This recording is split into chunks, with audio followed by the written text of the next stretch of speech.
Welcome back to Beautiful Work, Beautiful Life. We're so glad you're here with us. And we're talking all things inner work here at Beautiful Work, Beautiful Life. We like to call inner work beautiful work, don't we, Laurel? We do. We Inner do. work.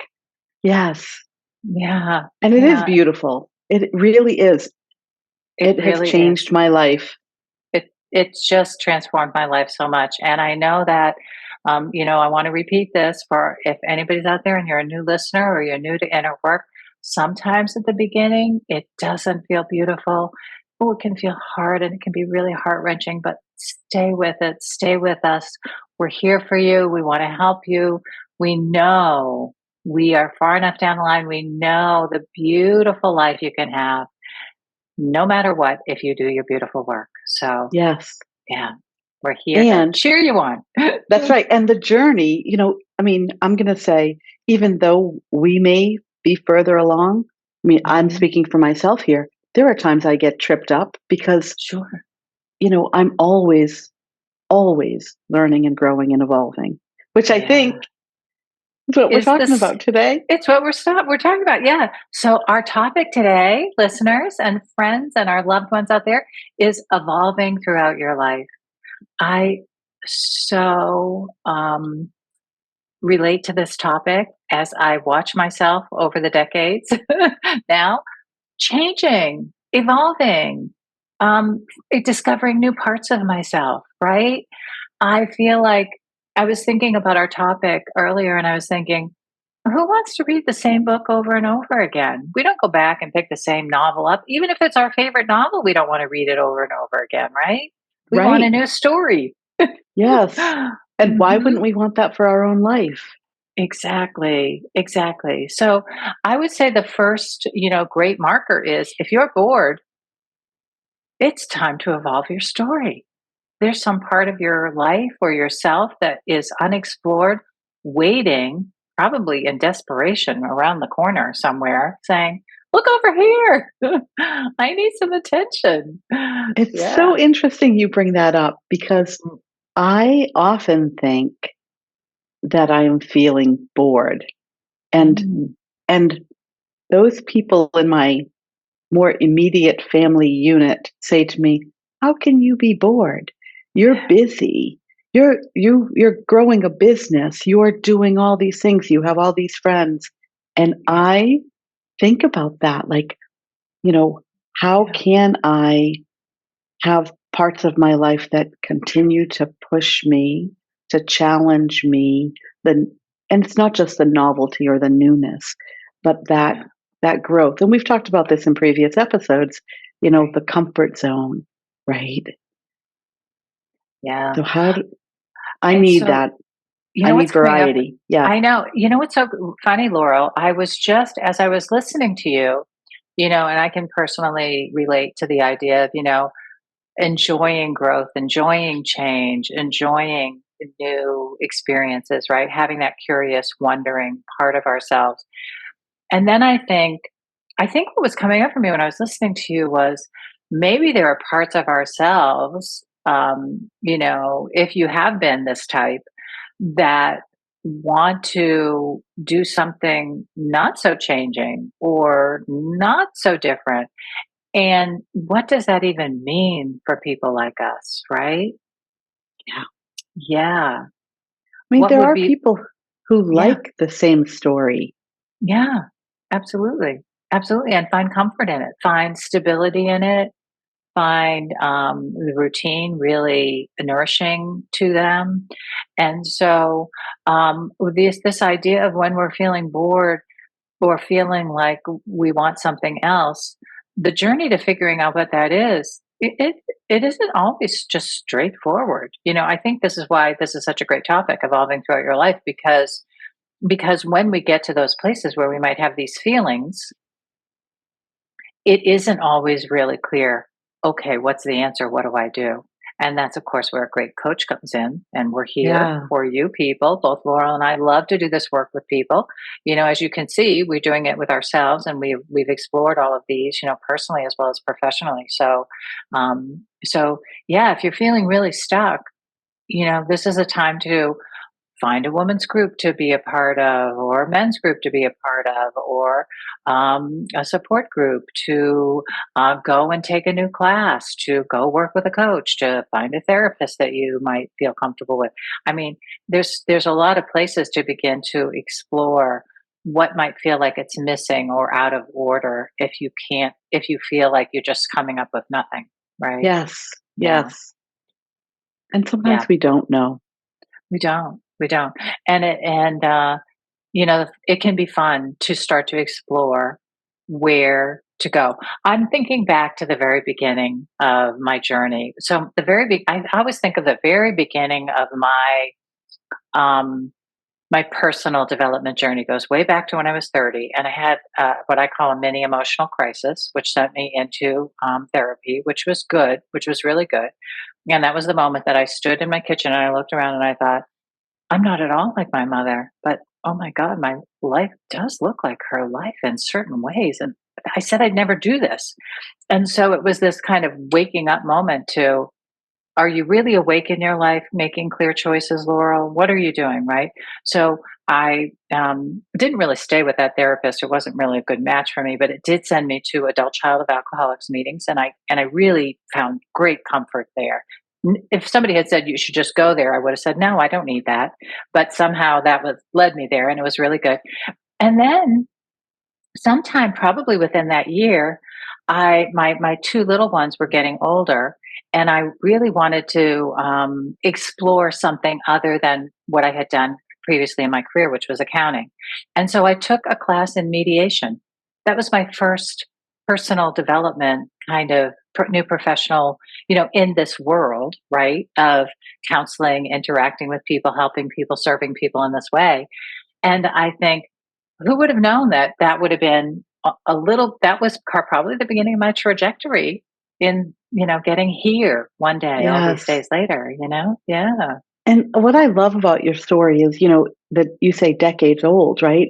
And here we Yeah. are talking about, evolving through your lifetime, right? Yeah. And so what a what a beautiful way to think about it, that it is, if I think about something being decades old, or I've been doing this thing for decades and haven't gotten to the finish line, right? Like, Yeah. that is not at all the feeling I have with the inner work, with the personal Right. growth and development, right? We are always evolving and growing, and being able to do that in a way that, I'm going to say, has the grace and flow is just so beautiful, and not Mm. not getting kind of, I just think about the resistance that shows up sometimes for us, and how the difference in the feeling, or the flow. Like, Yeah. we try really hard to stop things from happening when Yeah. we're evolving and growing in a way that scares the hell out of us, right? Yeah, yeah. Um, And also, yeah, sometimes it's not our choice in our story, right? The evolving in our story. Sometimes people come in and say, "Oh, I don't want to be in this relationship anymore," or "Guess what? Your job's over. See ya. You're out the door," or yeah, whatever the case may be. It isn't under our control. And then we have to, we're forced into evolving our story in some way. But if we can always see that as opportunity after we recover from the trauma of it, right? We have to get through there's always trauma when you're yes. ejected from something. Yeah. Yeah. Um, How do you get through that? It reminds me of when my husband told me once, when I said, "I love change." Now, maybe I've said this in other podcasts, but I value variety and he values certainty, and it's become very apparent, um, you know, that I need things to change and shift. I was a child who moved with the furniture in my bedroom at least every month. My Me mother too. drove my mother crazy. Um, I know. but but when I think about that, he said to me once, "Yeah, you like change when it's your choice, right?" And that really did hit home. You know, Yes. it is hard to often accept or to navigate change and evolving if it's not our choice. And so, what would you say to our listeners who have to maybe grow into a change that they didn't choose? Yeah. Yeah. All right. So let's see. Where should we start with that? I mean, I think the first thing, right, when we begin this, right, when a choice is made for us, so to speak, is to recognize that at some level there's going to be emotional trauma here. There is some emotional trauma that goes on because when we are thrown into a decision that's not of our choice, we have such emotional response to it, whether we're feeling it or not, whether we are in touch with our emotions or not, it's there. And so to give ourselves some grace and some space to experience that, to allow it, to recognize it, to get support if we need support, if it feels overwhelming to us, to not try to just do it alone so that you feel like you have the right kind of support that you need.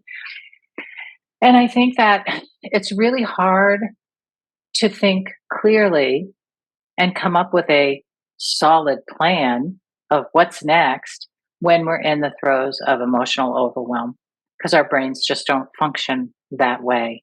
And oftentimes in the world we haven't been told that, we don't know that.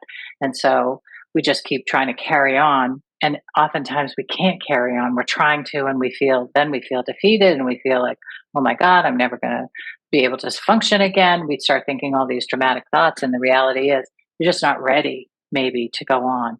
And so, I think it's to be as simple, just to do the simple things, do the basic things. If it's a job, you have to figure out how to get back into that job search, which is always, very difficult, can be very difficult. Applying for, money, unemployment money, so that you don't feel desperate, right?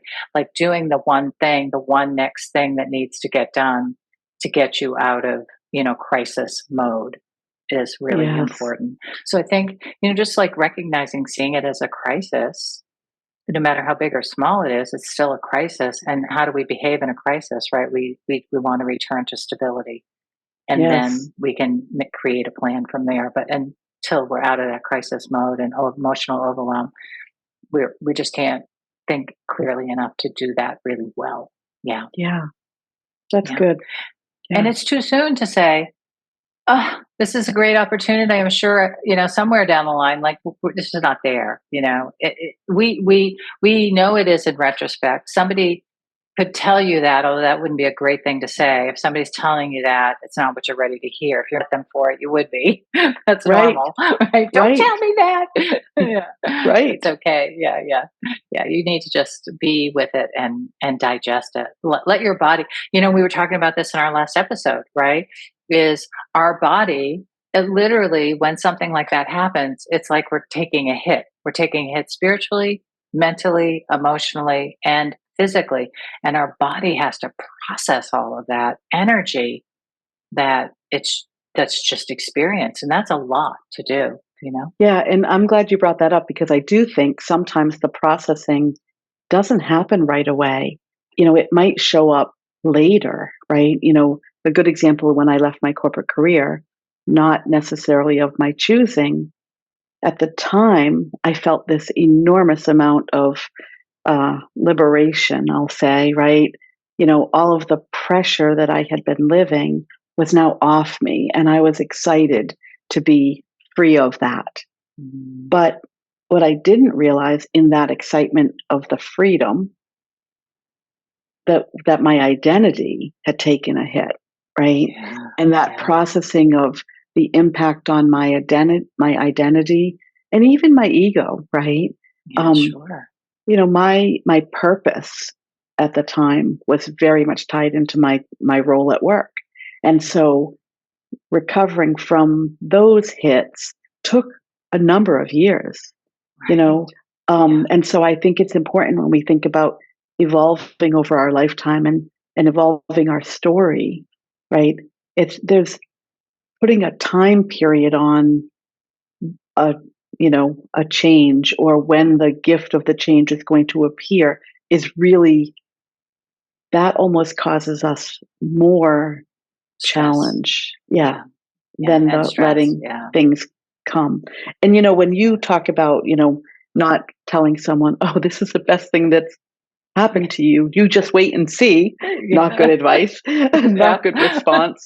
Right. Right. um you know we know this because we are coaches, but holding someone in that space and allowing them to feel the feelings is really important. Yeah. Um, but after a period of time, one of the exercises I use personally, and I've used it with clients, is it happened for me. We talked about this before, Oh, that's great. Yeah. you know. Probably, but not a lot. So let's go Yeah, through it again for our it's listeners. Yeah. it's a journaling exercise, and it was first introduced to me through my energy practitioner. And the journaling exercise is you write a circumstance or a situation that happened. Often we think of something that happened to you, and you write it happened for me, and you journal and just write all of the good that came out of it. And I've used this exercise with many things. With my first divorce, my only divorce. Let me just Mhm. correct that right now. Okay. um, the end of my first marriage. I've used it with the end of my job, in my corporate career, my mother's death, which was quick, and she had cancer, so it was really, a death that we would have put in a tragic category rather than something we were expecting. And she was only 55, so it really did change my life. And writing through each one of those things separately, it happened for me. I can see my own growth and evolution that came out of experiencing those difficult things. Right. Yeah, absolutely. And I'll just remind our listeners that if you're trying to do that too soon and you can't see it, it's okay. You're not ready. It's not time yet. You want to go farther back to other things. And if you haven't yet found, if you go way back and if you go decades back, if you're older, you go decades back in your life and you see something bad that happened and you can see nothing good that came from it, it's maybe time to take that event or that experience and explore it from this perspective. Can you find anything that came from it in your own personal growth or development? Understanding, this is another thing that I often think we overlook in life, or that has been missed along the way, that could be one of the beautiful things that come from difficult things. So there's two things. One is our understanding of what it means to be a human being, right? The pain that we go through, the ways that we learn and grow, how other people are suffering. Do we understand suffering now more and pain now more? This is like understanding humanity, right? So that's one thing. And the other thing is, did you grow emotionally from it? And oftentimes, because we're not in a culture still, or we're growing into a better one, it's improving, but we've been in a culture where we haven't been allowed to express and fully understand our emotional selves. And yet, we now know emotional intelligence is very, very important.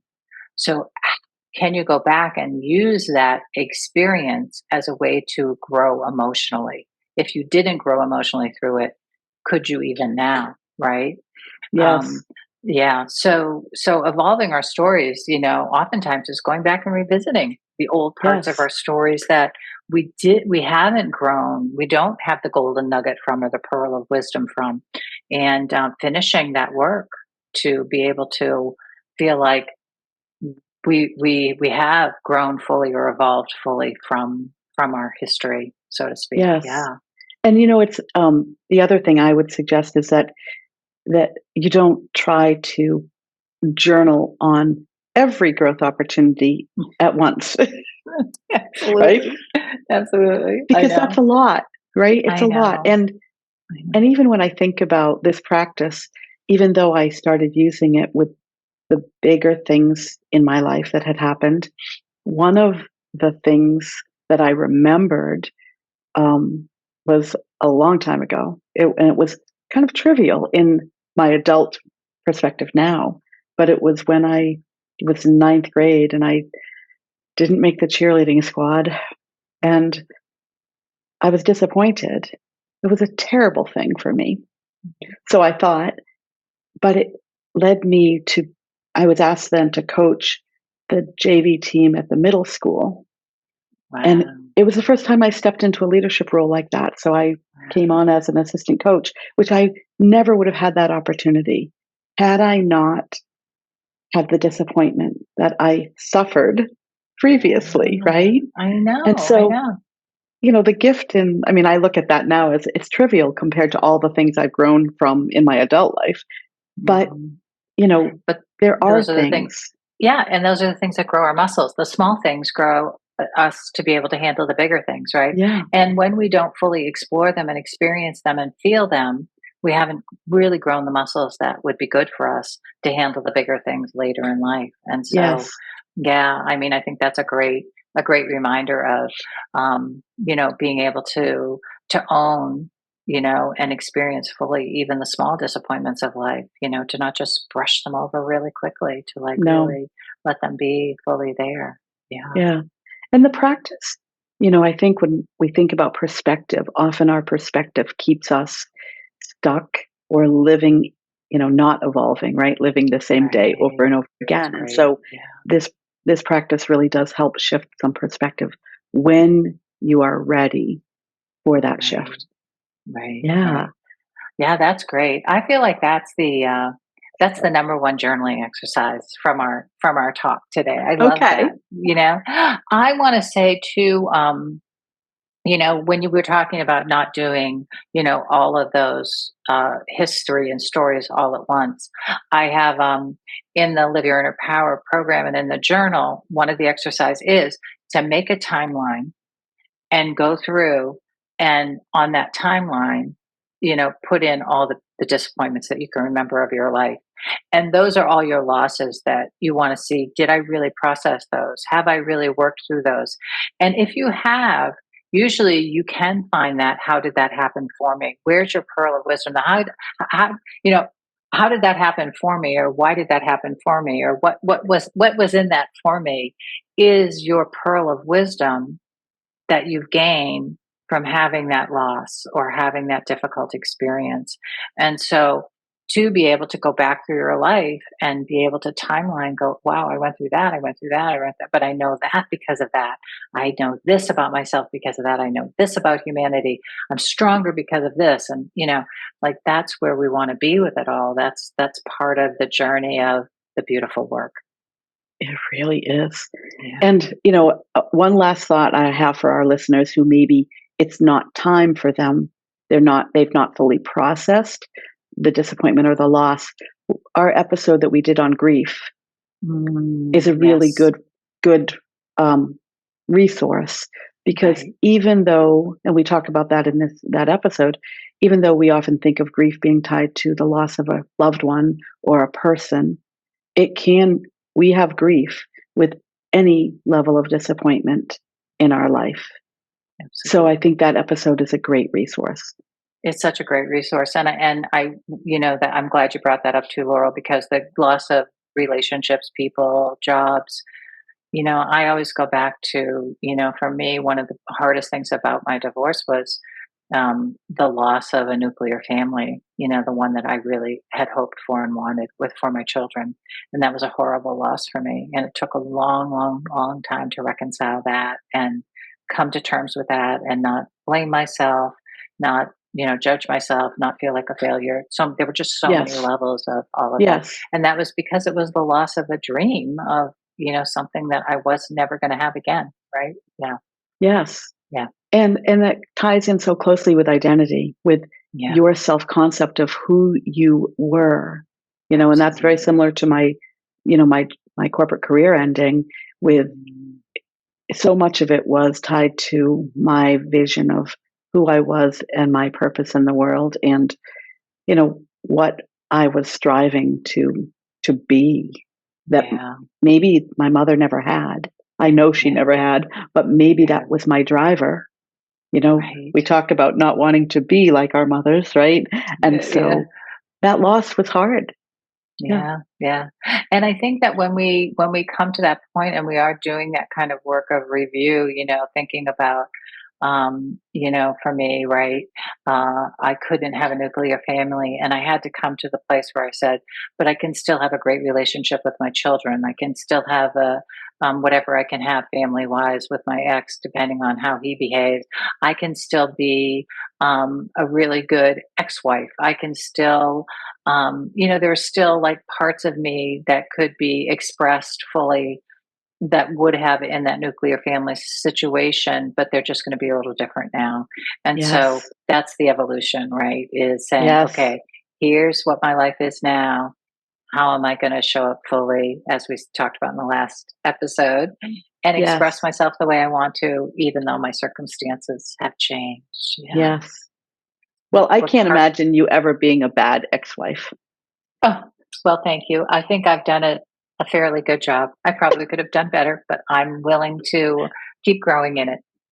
That that's why Yeah, we are always. ever evolving, right? Yes. Ever evolving, ever evolving. So, yeah, listeners, we're sending you so much good love and good support on your journey of your own evolving story and your own evolving throughout your own life. We're here for you. We want to know what you want to hear about. We want to support you in your beautiful work. So, give us a jingle, leave us a comment, let us know what you want to hear about. We're here and we'll keep on chatting up the beautiful work, won't we, Laurel? Yes, we will. We will. All right. Thanks so much for a great conversation, Laurel. And we'll see everybody next time. Bye-bye. Bye for now.